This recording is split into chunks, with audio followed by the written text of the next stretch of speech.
आलू समस्यार समाधान होइछि बजार रे आलू मिलुछि एवं दर मध्य 30 तलक अछि एकथा आज विधानसभा रे उत्तर रखिछंती जोगाण मंत्री कृष्णचंद्र पात्र तांको सहित सीधा सड़क आलोचना करबा। सर देखबा गले जो भली आलू समस्या थिला समग्र राज्य रे लागि रहितला आलू समस्या वर्तमान आलू दर कमिछि एवं 30 तलक अछि बोली आपण गृह रे कहिछंती।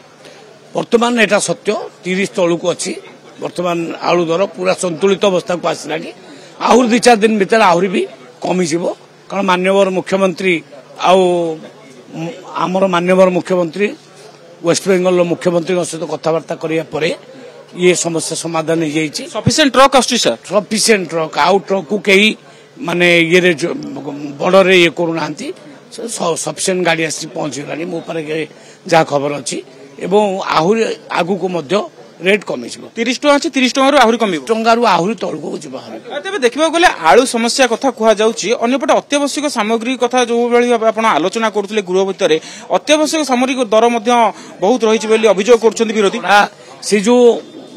एलिगेशन कहछन 200% 300% वृद्धि होइछि एटा भूल कथा।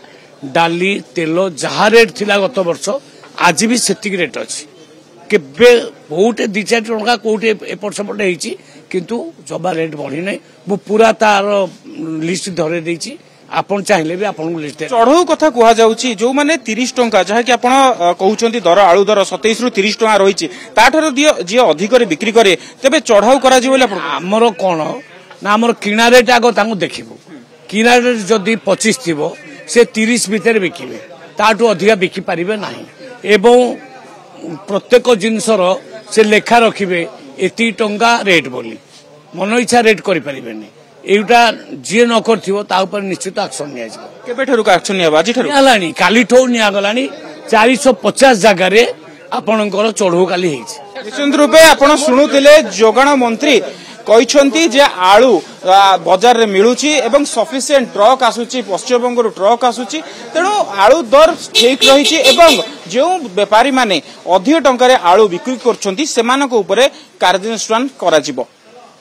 भुवनेश्वर कैमरा पर्सन संजय सह देवाशीष मल कनक न्यूज।